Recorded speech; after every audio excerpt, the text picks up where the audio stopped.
Tinubu don't enter one chance. Every day comes with its own challenges. Honestly, people cannot bring out their chicken to sell it, nobody to buy it. People lost their memory. What happened? What was the foundation of where we are today? Those that specialize in farming are no longer farming under two circumstances. One, the insecurity scared them from going to their farms. Two, the cost of fertilizer is beyond their purchasing power. Now, how do you compare the two? You remove subsidy on petroleum. You do not put subsidy on fertilizer that produces food for the entire country. Tinubu Emilokon has really landed him in a big trouble. So guys, everybody just keep blaming Tinubu, for removing subsidy without any preparation. There wasn't any preparation. Now the whole country is on fire. Look at what is happening. Everywhere is hot in Nigeria. Listen to what this man got to say. The challenges we are facing in Nigeria is a man-made disaster. It's a failure of leadership. From the federal government to state government to local government. It's the combination of conspiracy of leadership that led us to where we are today. Virtually every sector of the economy have collapsed, even though they inherited a collapsed system. But they apply for the job from the same party. And there was no creativity in terms of rejiggling the economy, rejiggling the policy, and creating deterrence. They are aware that the country had been looted out before taking over. We never had it in the history of Nigeria, the profiteering and racketeering of the Central Bank of Nigeria, NNPC, the biggest cartel ever in the history of Nigeria recorded, that grounded the economy. CBN have no power to hijack public individuals' account. The change of the currency, the redesign of the currency, crippled the economy of Nigeria to its knees, up to the community level. People cannot bring out their chicken to sell it, nobody to buy it. People lost their memory. What happened? What was the foundation of where we are today? Those that specialize in farming are no longer farming under two circumstances. One, the insecurity scared them from going to their farms. Two, the cost of fertilizer is beyond their purchasing power. Now, how do you compare the two? You remove subsidy on petroleum. You do not put subsidy on fertilizer that produces food for the entire country. Not too long ago, this same country feeds almost the entire West African coast. When Maiduguri was in peace, you see hundreds of trailers supplying food to West African coast. From Benin, all the borders, Ogun, Benin Republic, and what have you. Hundreds of trailers taking food to West African coast. We have a population of over 250 million, which is a plus for any nation. But when you cannot feed the population turns against the country. You have graduates. Their parents sold their property to send them to school. You did not provide any hope for them, no job for them. The private sector is dead. People are running out. Is it not a man-made disaster? It's a man-made disaster. It's a policy, it's a failed policy issue that have no human face. Less than 1% of Nigerians are looting and milking the country out, and they are known. Some of us that have worked with government, we know clearly it is practically impossible for someone to steal 1 naira in government establishment without the connivance of the financial sector of that particular ministry or agency or parastatal. It's not possible. It's 0% possibility. Everything is traceable. Because the structure of the system of government, there's no warehouse where free money is being kept for anybody to pick. Now, the entire health sector is dead. Our best medical personnel have left the country. Yesterday, somebody came from Kefi. He was telling me Federal Medical Center in Kefi. They have no doctors right now. They have all booted out of the country.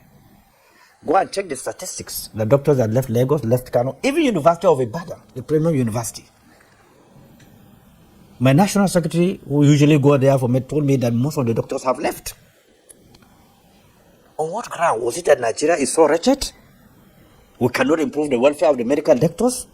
We cannot improve the welfare of the security agencies that are dying for the country, to serve the country. They don't have gadget to operate. They don't have tracking system. People will be kidnapped randomly as if we are just a banana republic. There's no rules and regulations. And yet some of these security agents are the best in the world. So our problems are entirely a man-made disaster problem. So it's easy to fix it because it's a man-made issue. It's not a natural disaster. What the leadership needs to understand is to go back and have a very fundamental retreat. Having a meeting with the governors, making proposals will not solve the problem because they are part of the problem. The government injected billions of palliative into the states. You should go and find out how many people benefited from that palliative. Some of them one measure of rice. The most privileged ones are the ones that got one bag of rice, who are close to the government. How many billions was spent? If they spend that 2 billion they gave to states, if they spend it in training plumbers in Nigeria, in training electricians in Nigeria, in training people in fashion industries and buying sewing machine and designing machine, in training messes, in training welders, do you know how many millions they will take off the streets? How many millions? Our budget has never been people-oriented budget. It's an elitist-based budget. It's a conduit of taking the whole funds after being budgeted and approved. It has nothing to do with the ordinary people. And that is why you cannot find government, even in the state where you have a government. You hardly find a government. You see lawlessness. You can't find government in local government. You can't find government in communities. Even a councillor that was elected as a councillor feel too important to pick a call for his own community. Not to talk of a local government chairman. To pick a call about ordinary people who can give him unfiltered, undiluted intelligence. Not talk of a commissioner. And above all, a governor to pick a call of somebody from the village to give him undiluted information so that he can nip it before it gets out of hand. There is no way you can divorce governors from this massive level of poverty, insecurity in Nigeria. It's not possible. They are integral part of it. They are completely integral part of it. So it's a multifaceted situation that we are in, and it requires collectiveness from both the executive, the legislative, the judiciary, the traditional rulers, the religious scholars, the journalists, the worst of all, the politicians, to admit that they created this anarchy. It's the political class that created this anarchy that we are in today. So invariably in Nigeria, if the current armed forces, security, other paramilitary establishment that we have cannot contain the genesis of this crisis that have escalated, the Boko Haram that was isolated, which are metamorphosized into different facets of non-state actors challenging the state of Nigeria. Look at the quantum of money that was budgeted for hardware and software for our military and paramilitary institutions. What are the implementation stages? Now, at the stage that we are, I don't know any state where there was no deployment of military. So the military is overstretched. And then the Nigerian police force has been decimated for a very long time. I don't know any administration, apart from Shagari administration, that have invested in the Nigerian police in terms of mobility, equipments, training, retraining, their uniforms. They buy their uniform, they buy their beret, they buy their boots, they buy their uniform themselves. And you expect them to go and die for you. What is the allowance? What is the salary of the police and the army? These young army officers that are dying in the field, how much is their allowance and their salaries? And then one individual in Nigeria is stealing trillions of naira, and there was no deterrence on him. So the lack of patriotism was embedded deliberately by those who feel that nothing will happen. The psyche of people, the leaders, is that, look, nothing will happen. But something is happening. People are revolting. The young people on the street that cannot feed themselves are revolting. They are sending a very clear message. Countries that goes to war on 3 categories. A nation that cannot protect its citizens is vulnerable to war. A nation that cannot feed its citizens is vulnerable to war. A nation that do not embark on massive food production is very likely to go to war. Look at Ukraine before the war. How many countries is Ukraine feeding? How many farms did the federal government have right now? Are they farming because of emergency like this to release food? What's up from the federal government? You have Ministry of Agriculture only existing in Abuja. What is the Ministry of Agriculture doing in Abuja? Why can't you decentralize it into the 6 zones and go into farmers in the 6 zones to produce massive food? So that's why I say it's a man-made issue. It's completely avoidable. Go into the Ministry of Agriculture, the budget year in, year out. What have they done with that budget? It's a massive level of insincerity. The entire package is let me loot as much as possible. The civil servants, the executive, are the champions of corruption in Nigeria. If you put corruption in the executive arm of the government, Nigeria will be categorized as a corruption-free nation. There's no nation that is 100% free of corruption. What you need is a percentage that can give you the latitude to run the system. That's what we need. We are below the percentage. Officials of government, civil servants that have taken an oath of office are the one taking the money out of the country. If they steal it and invest it in the country, it's even much better. How many Nigerians that have access to public funds invested it in Nigeria? Maybe the lack of Aliko Dangote, maybe Elumelu and so on and others that are investing it for the citizens to benefit from it. If you look at the refinery, one of the biggest in the world today, no matter where the money comes from, it was invested in the country. Thousands of people have been employed. You better have administrator or a governor that can work 60% and maybe still 40% than to have a governor that will still 90% and work 10%. Every country have their own challenges in terms of corruption, in terms of stability, in terms of economic policy. We are yet to define our economic policy comprehensively. We don't know even what it is. What is the exchange rate today officially? 1,516 officially as of today. What is it in the black market? If you check it, 1,630. And those that are going to import the goods, are they going to use the Nigerian naira to import goods? How do you expect the cost of things to go down? And this is a country that our major source of export is crude oil. We refuse to embrace BRICS so that we can trade with the Nigerian naira. So the Nigerian currency would be in demand. Nigeria had the opportunity to lead BRICS. We played the smart one. We smarted ourselves out of it. South Africa took it.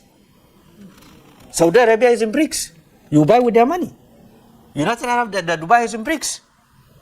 The largest commercial networks of the world are in BRICS right now. You trade with Chinese money. You trade with Russian money. You trade with Brazil money. The dynamics of the economy of the world have shifted.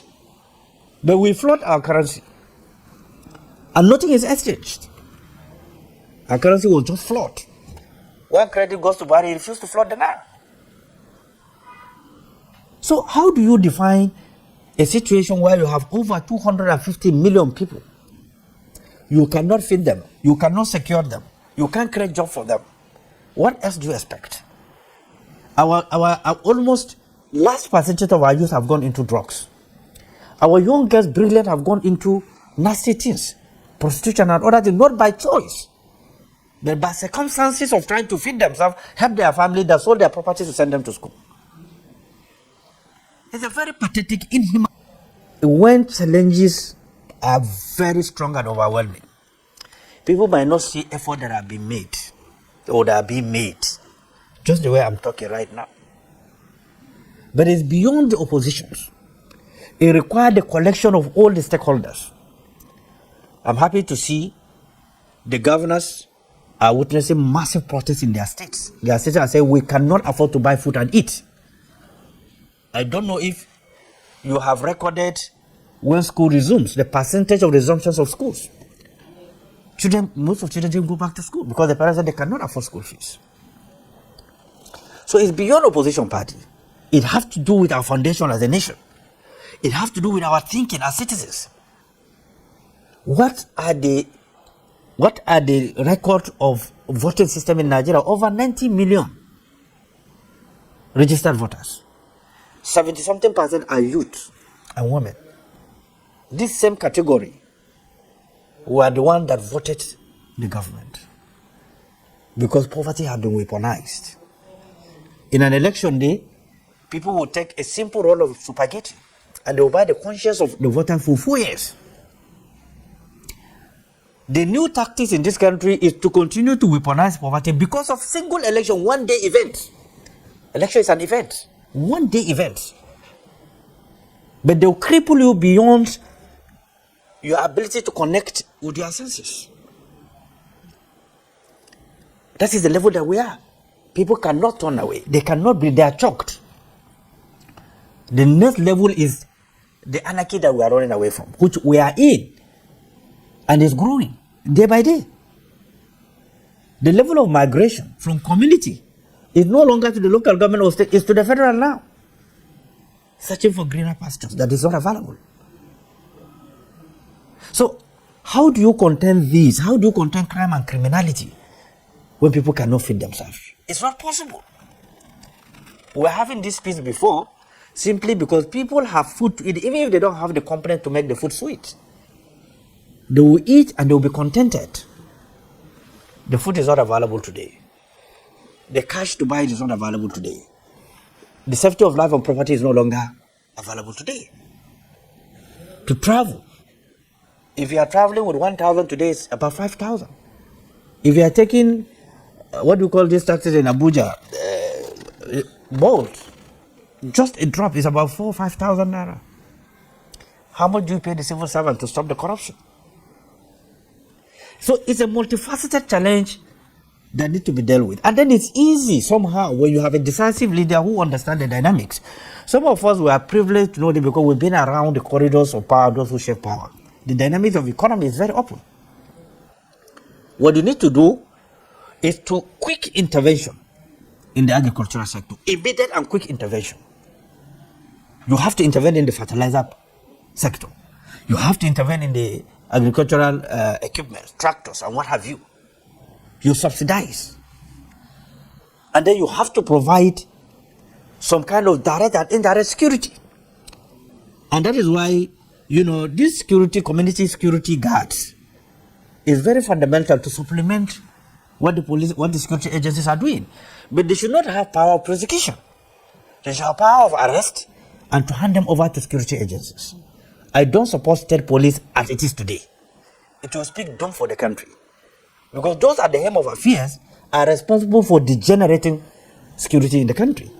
And when you give excessive power to these governors, they segregate in their states somebody who is not in their own dialect or tribe, they segregate against him. And you give him excessive power. Nobody will function, no opposition will breathe. They will go and kill him and maim him. The federal force should be strengthened. The civil defense should be made fully competent. Immigration should be fully competent. Fully competent because of border issues, crime and criminality. Most importantly, the road safety must be fully competent, must be trained to carry arms.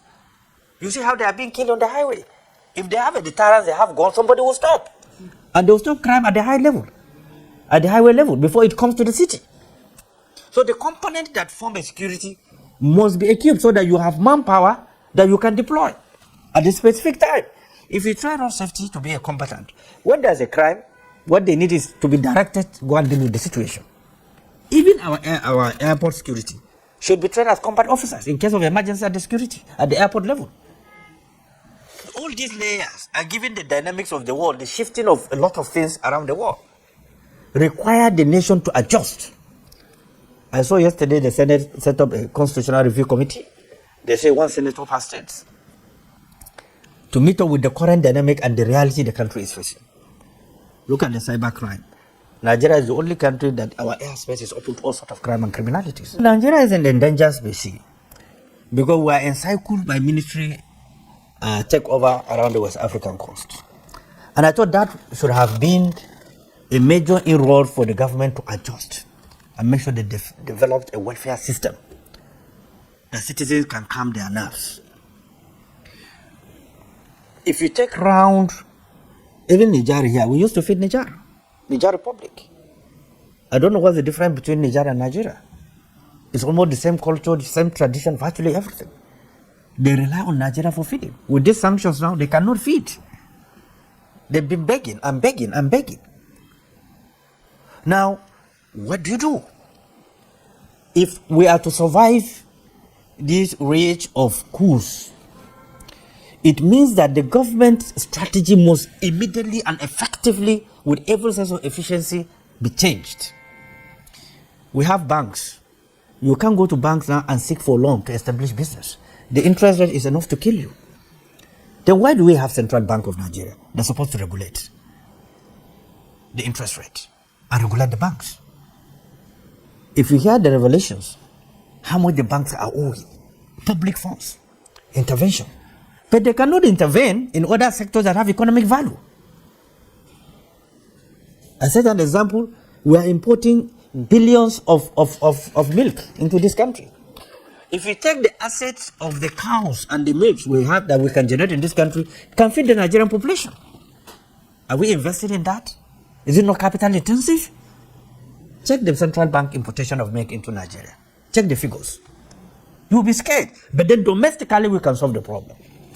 But for whatever reason, we narrow everything along ethnic, religious, and regional issues. We abandon the fundamentals that keeps us together as a nation. And then when there's a crisis, nobody will be safe. And that's why, even in our holy books, God have condemned those who create crisis. So guys, honestly, it is disaster in Nigeria. Man-made disaster. Disaster of leaders who don't think, who are not creative. Honestly, Nigeria is in a very big trouble looking at what is happening, and we don't know when we are going to come out from this. The naira keep depreciating every day. Honestly, it is war in Nigeria. So guys, I don't even know what to say in this video.